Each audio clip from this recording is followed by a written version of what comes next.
and welcome. I am the Sterling, and today we'll be playing Going Medieval. In the last few episodes, we built an internal wall to the new part of the city, which includes a nice little moat. We also finally built a barracks, accompanied with a training ground. And let's not forget, we started building the palace, but we still need to finish it. And in this episode, that's exactly what we're going to do. So sit back, grab a cold one, and let's get started. Right, what are we going to do first on this palace this episode? Well, we're going to start with the bedrooms, and they're going to be in this area here. And the way it's going to look is quite straightforward. Thorlek's room will be nice and large, and it will be situated right here. Something along those lines. Now, entering into this section, we do it via this door here. And so there'll be a corridor that runs along here, just like so. Though looking at it, I think I've put this wall here in the wrong space. I actually think it was supposed to go here, just like so. Now, this area here will be made up of 3 guest bedrooms. Obviously, this is one here, and then there will be 2 here. Now, all I have to do is go ahead and add all the flooring, the beds, etc., and set this area up ready for the actual rooms to be built. And then after a little bit of playing around, you're left with something that looks along the lines of this. Now, ignoring the master bedroom for a moment, the guest bedrooms are nothing special. Just a quality bed, couple of braziers, and a wardrobe. But here in the master bedroom, this is where all the magic happens. For you see, the master bedroom has its own fireplace with a couple of chairs where Thorlek can entertain. Then it's coupled with all the essentials that you'd expect: wardrobe, quality bed, couple of braziers. And then here in the corner, there's a separate room with a fireplace, but nothing else. Now, what would I be using this room for? Well, if I come up to the research tab and click on Cartography, it gives us the ability to unlock 2 things: the Cartography table and the caravan hold. We're not going to be putting the caravan hold in there, but we are going to be putting a Cartography table. It costs 30 chronicles to unlock. Let's unlock that now. Done. So now if we come down here, click on furniture, we get the Cartography table. And we're going to put it in here, making this room a bit of a war room, so to speak. This is where Thorlek will gather with his advisors, and they'll be able to plan out their attacks, trade, basically anything and all to do with running the empire. But in all these rooms, something's missing, and that's decoration. These rooms need a lot more decoration. They need statues, they need tapestry to keep the rooms warm, and they need paintings. Now, we've already begun building statues and wall reliefs here at the stonemason bench. So it's just a matter of actually starting to build them. Same goes for the wall tapestry. We've already unlocked the ability to build wall tapestry, we just haven't started it. So let's do that now. You know the drill. Click on wall tapestry, set it until I have, and we'll make 10. Though looking at it, we already have 10 somewhere. I have no idea how I got them. I have been producing them. That's why. Well, we'll keep it on a nice steady 10. But there's one more thing that I actually want to start producing, but I have to unlock it first. So here in the research tab, if I come across and click on painting, we get the ability to build easels where we can actually start painting. It'll cost 20 chronicles, 15 textbooks, and 5 theses to unlock. Let's do that now. Done. Now, somewhere in the new part of the city, we're actually going to create an artist studio where artists can create statues and paintings and things of that manner. But first, we actually have to give the job to one of our settlers. It's here under artist. Now, at the moment, our best artist is actually Jacob, who's a cook. Though I've decided I'm going to give the job to Lunda. Though they are the most passionate for the job, the only downside is Lunda at the moment is a smithy. But the good news is there's quite a few smithies, and they're all pretty well much idle. They only occasionally build armor and weapons when the armor and weapons we're using breaks. So most of the time, they're not doing anything. So we're actually going to make Lunda our artist. That way, she can actually do things in her downtime. And as I said, she's the most passionate for the job. Though we're not going to be able to build our paintings until such time as we have our art studio built. And then we'll be able to officially fully furnish these rooms. Now, there's nothing left to do but hit play and let them get to work building these rooms.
Day 8 of autumn 1378. Other than tapestry, paintings and other decorations, this is the bedrooms of the palace complete. And I tell you what, I really like how these fireplaces turned out. Now the good news is we now have a cartography table here in the war room, which gives us the region tab. And when you click on the region tab, it actually brings up, well, obviously the region of the area. Here is us here. All these flags around us are different settlements, all with different relationships with us, such as Sterlington, which is permanently hostile. Tooting is hostile, but we could actually build a relationship with them. Croydon is neutral, and sadly, none of the settlements around us are friendly. They are all either hostile or neutral. We can, in fact, grow a relationship with these settlements through things such as trade and other means, but in all honesty, really don't care what our relationship is. We don't have to worry about things of that manner. Now, on top of all this, another thing that we can actually do is click on a settlement and then come down here in the right-hand bottom tab and we can send a caravan. We can then select the participants in said caravan, so either our settlers or any form of animals such as donkeys, dogs, whatever else, and then we can just go ahead and select what resources we actually want to carry with us to this other settlement to sell to them. Though I won't be doing any of that at this very moment. Nonetheless, this is now another big part of the palace complete, and we're ready to move on to the next section. Though this is going to have to wait for a moment because we have a more pressing matter. As you can see, we have resources littered all over the place, rotting, even including booze. The reason for this, our storage is completely full. So now it's time to extend our cellars. And as you can see, I've already planned out where the next cellar's going to go. Now, in all honesty, I could just leave things the way they are, as we are bringing in such an abundance of food now, it really doesn't matter if things rot. But my fear is that we're actually going to build up a large amount of just one resource, such as barley, which will then slowly over time, but inevitably clog our storage. And then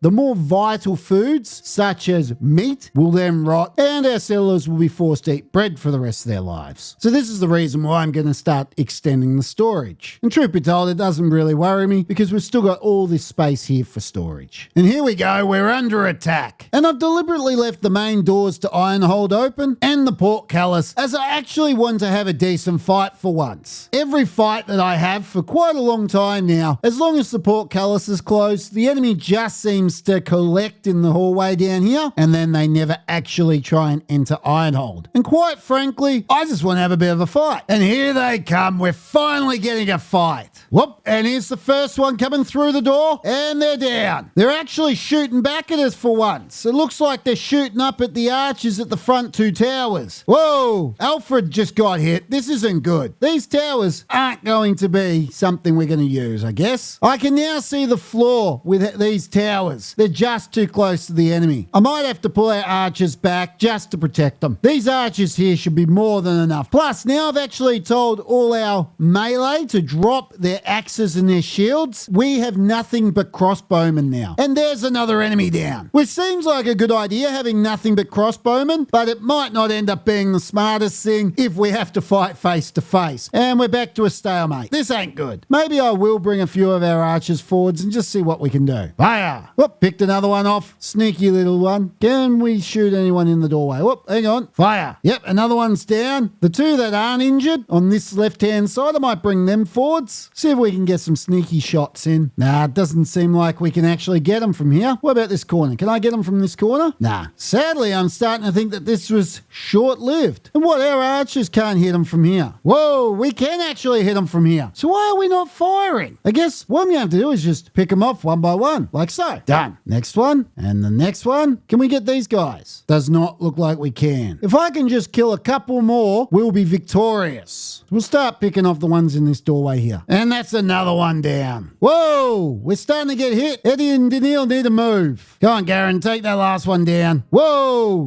another one down. Garen's taking a good flogging here. He hasn't even been hit once. Oh, why did I say that? Yep, he's moving now. Good news is, now when the timer runs out, we've officially won the fight. fact, though this fight has been as boring as the rest of them. Sadly, I think I'm going to have to reinvent this hall front entrance once again, as this just does not work. Maybe I need to come up with some windows here in the wall that I can shoot through, or just open this all up. Maybe instead of coming down in a corridor, should actually come down on the front here. That way, that winding staircase all the way to the ground is a great place for us to shoot the enemy. I don't know. Whatever the solution is, this just doesn't work, which honestly I'm very disappointed about. It's not going to stop me trying to get this sneaky little kill here. And no, didn't work. Can you stand here? Yeah, fire. Also got to admit, I don't know what's changed, but our settlers don't seem to actually take initiative anymore. It's almost like they're dumb. The enemy can be standing right in front of them. They're in range and we don't shoot at them. I don't understand why. I'm going to send someone out and attempt to lure the enemy out. Let's see if this works. Nah. And we are victorious. 24 sworn enemies have died during the fight, and it was like pulling teeth. Well, I'll undraft everyone, heal up those that got injured, and then we can get to work digging out the new food cellar.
Day 1 of summer 1379. And that there is the underground cellars extended. We now have 2 cellars for alcohol and 5 cellars for food. This should be more than enough to keep us out of trouble for about 5 minutes. So now we can get back to the fun task of building the palace. But first, as you can see up here in the right hand top corner, a negotiator will arrive in 9 hours and 35 minutes. Sometime after that, we will be raided. And as per usual, I'm not even going to draft our settlers because we're not going to be attacked. They're just going to group in here, maybe knock on the portcullis a few times, but they're not really going to do anything. They're not a threat to us the way we are, which honestly, not a great fan of. It feels a bit cheesy. I've gotten away with it for quite a long time now. I think I need to do something about this because a big part of the fun of this game is defending your home, to which at the moment we're not doing. And on top of this, yes, this maze of doors works when it actually is in action. We haven't used it in a very long time, but it does work. It takes them forever to get through and we can shoot them. Downside is it's fugly. It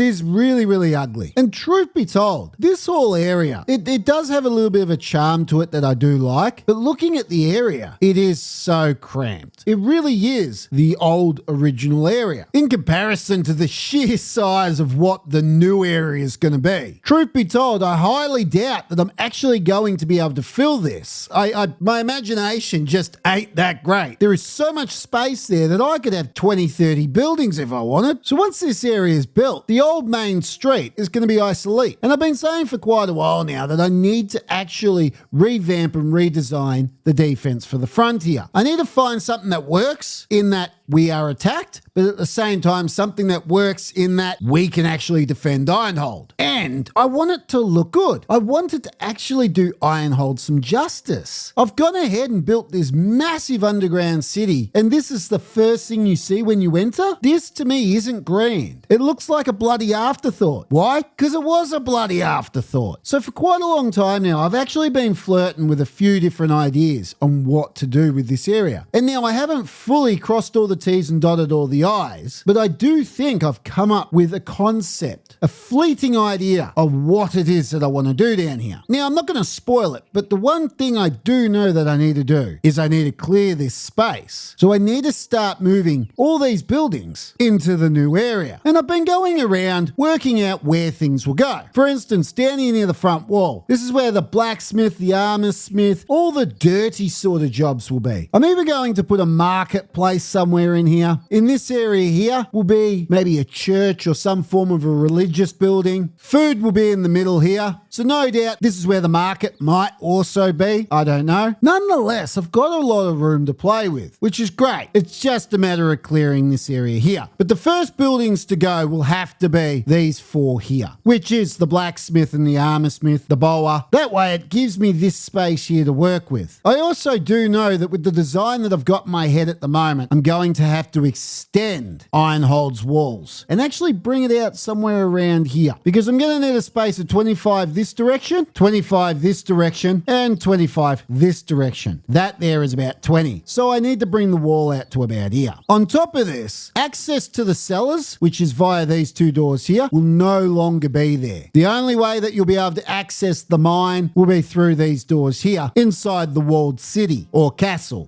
Not sure. So basically, moving forwards, my goal will be to move everything that isn't farm or livestock within the city walls. And honestly, yes, it will be sad to see this little city go. I've been looking at it for 26 episodes now, but honestly, I do believe it will be much nicer in the new city. So now that's enough gas bag, and let's move on to the next part of the episode, which is building out the last little bit of this palace. And what am I going to put here? Well, as you've probably already guessed, this is where the library's going to go. The Grand Library. So how's it going to look? Well, the layout will actually be quite similar to what we've done on this side here, based around a center corridor like this one here, just like so. But this is where the similarities stop, as the library itself is going to have an extra level with a plateau on the top. It'll look something like this, like so. Now I just have to go through, add all the bookshelves, add the research tables, add the plateau, and then I'll be ready to transfer all our textbooks and chronicles from the old library to the new one, and then we can start thinking about shutting down and deconstructing the old library itself. So now there's nothing left to do but hit play and let them get to work.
Fantastic. That there is the library now complete. And I really like the way it ended up. We have all our research tables under this little plateau here, and then all our books are separated in different areas. We have chronicles around the outside on the walls, textbooks here in the middle, and then chronicles up here on this little landing. And now the old library has been decommissioned. I've gutted the bedroom above, and as you can see now, the library is empty of both the shelves and its books. And so that there is almost the palace complete. Now all I need to do is add a little decoration down the front here near the moat, and then I have one last surprise, taking a page from Castle Sterlington, but you'll see that in just a moment.